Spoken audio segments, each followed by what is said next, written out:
Well, now I want to focus on just a few elements of the beginning verses of chapter 18 as the divine messengers reveal the promise of the coming son, Isaac.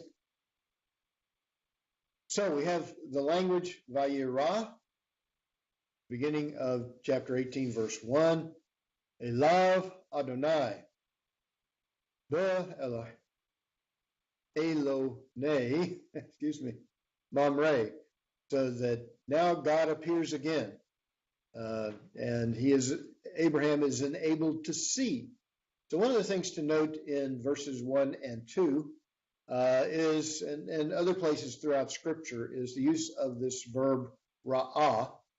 The Vayirah, is a nifal form, imperfect, third masculine singular, that God appeared to him, namely to Abraham, by the Elonei, the oaks of Mamre.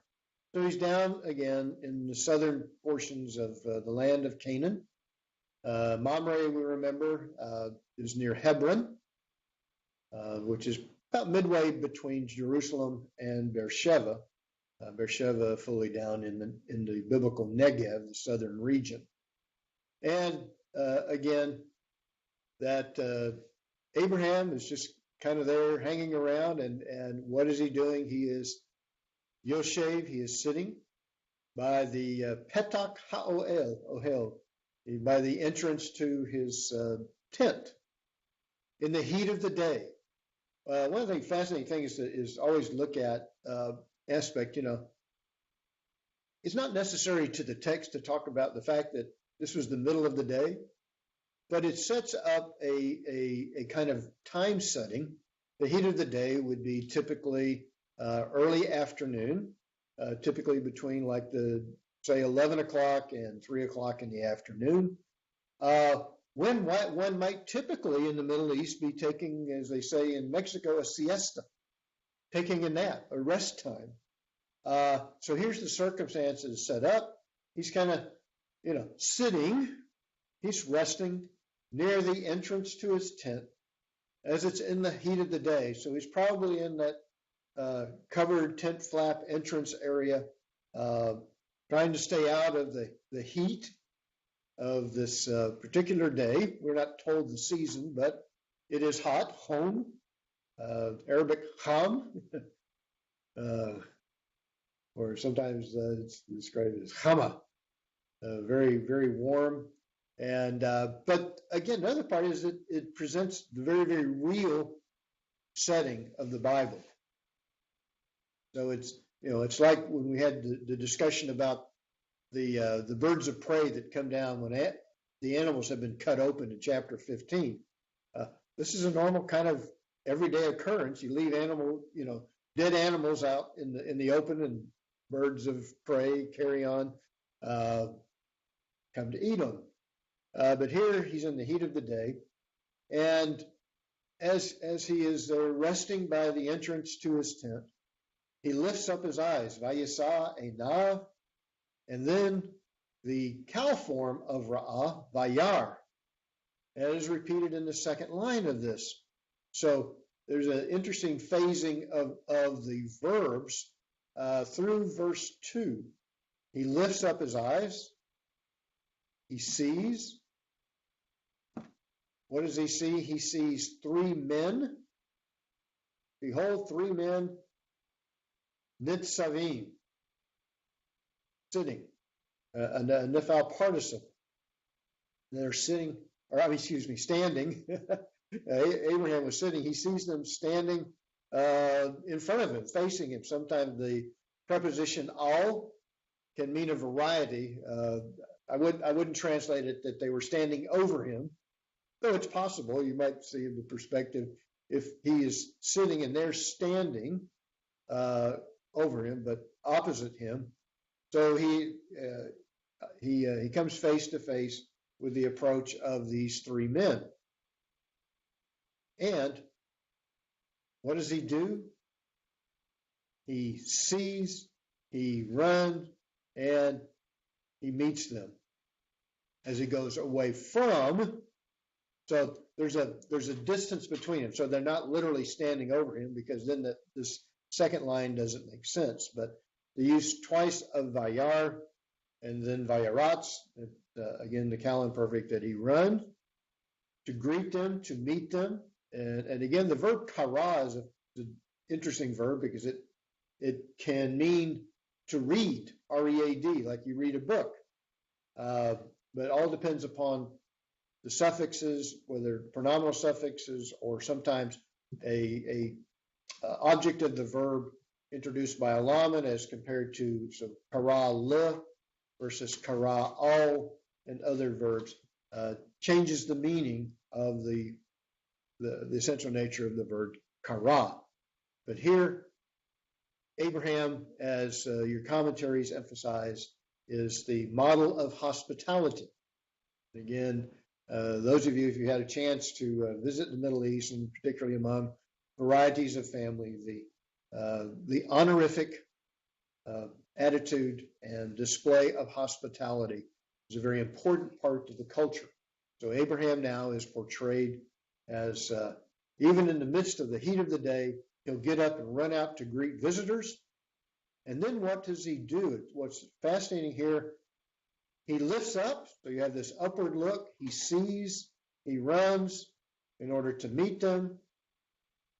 They are standing opposite to him. And what does he do? Yishtachu, vayishtachu arza.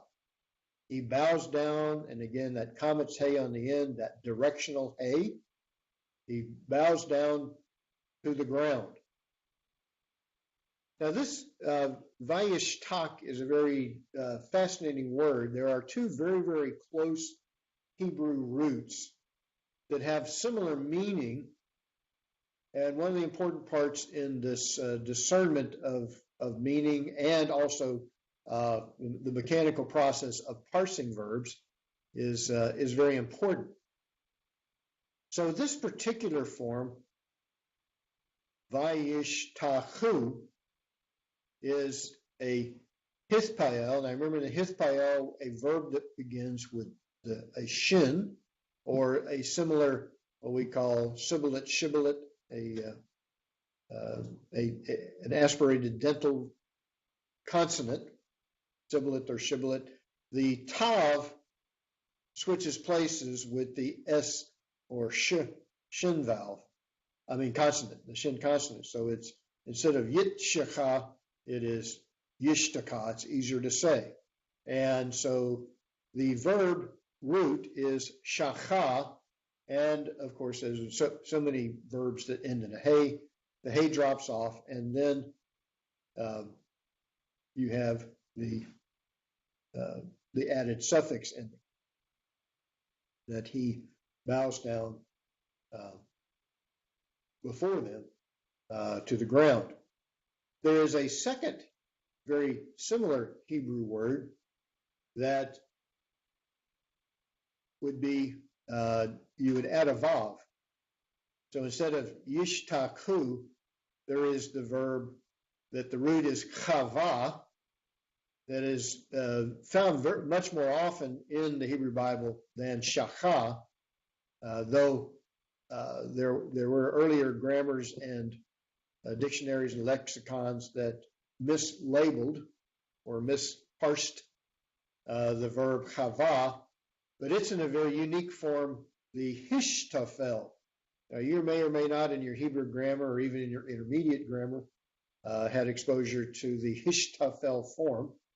It is like a combination of the hithpael, but with an added shin. In Aramaic and other Northwest Semitic languages, a shin prefix to a verb is very much like the hey prefix of the hifil. As a matter of fact, in Aramaic, you have three, what you might call equivalences to the hifil. One is the shafel, a simple shin prefix. One is the hafel with a hey, and a third is an afel with an aleph. And they're all pointed, that is, the vowel pointings are the same, but you have three different forms. But the verb chava which also means to bow down, to fall prostrate before, is a very honorific context, as is shakah in our present context.